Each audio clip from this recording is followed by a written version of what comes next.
Hello বন্ধুরা, শুভ দুপুরের শুভেচ্ছা রইল। আর এই যে আমি ফুল উঠাতে এসেছি, কিন্তু ফুলটা আমি দুপুরবেলায় উঠাতে গিয়েছিলাম, কেননা চান ঠান যখন হলো তখনই আমি ফুলটা উঠালাম। আর আমার একটু দেরি হয়, যেহেতু আমি একা হাতে কাজ করি, যার জন্য অনেকই লেট হয়ে যায়।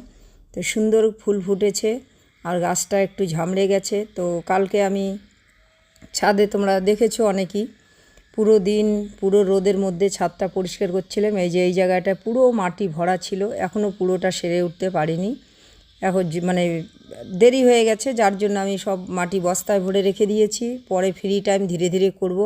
আর ইটগুলো দেখতে পাচ্ছ, ওই ইটগুলো আমার এই জায়গাটা পুরো সবজির বাগান বানিয়েছিলাম। তো যেহেতু আমি কোনো সবজি খেতে পাচ্ছি না, জলের খুব প্রবলেম, যার জন্য সব ইট উঠিয়ে দিয়েছি। আর ট্যাঙ্কিটা দেখতে পেলে, ওটা কিন্তু আমি জল জমিয়ে রাখি। যখন আমার জল না থাকে তখন আমি ওই জলটাকে ইউজ করি গাছের জন্য। তাছাড়া ড্রাম ট্রাম সব জায়গায় আমি জল ভরে রেখে দিই। এই যে পুজোর ফুলটাও বেশি ফুল ফোটেনি, কেননা কিছুদিন আগে তোমরা অনেকেই শুনে থাকবে, বান্দর সব গাছ ভেঙে দিয়েছিল। আবার নতুন ডাল বেরিয়েছে, বেরিয়ে দু একটা ফুল হচ্ছে। আর ওই যে দেখো একটা কবিতর, আমি ওখানে জল দিয়ে রাখি ওই কোনায়, ওখানে ছায়া পড়ে একটু, ওখানে জল দেই, ওখানে কবিতর জল খেতে আসে। ওই যে দেখো ওখানে জল ভরে রেখেছি। খাওয়ারও দিতাম, আগে বাজরা দিতাম, কিন্তু বাজরা দেওয়ার পরে কি হতো, এই যে টাইলসের ফাঁকা ফাঁকাগুলো, ওখান থেকে গাছ বেরোতো।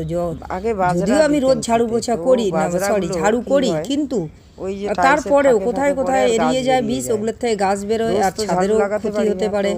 তো সেই জন্য এখন দেওয়া বন্ধ করছি। একটু বর্ষাটা কমে গেলে উপরে আমার একটা শীট আছে, ওই শীটের উপরে দেবো। এই যে শীটটা তোমরা দেখতে পাচ্ছ, এটা আমি ফাঁকা করে দিয়েছি, ওই জায়গায় এখন বাজরা দেবো, ওদের খেতে দেবো। আর গাছের তো এই আজকে এই পুরো ছাদটা একটু তোমাদের ঘুরিয়ে দেখাচ্ছি। পুরোটা যদিও কমপ্লিট হয়নি, ফুলগুলো এই যে ফুটছে ধীরে ধীরে, সব গাছ উখড়ে দিয়েছে, ওগুলো গাছ আবার নতুন করে যতগুলো নয়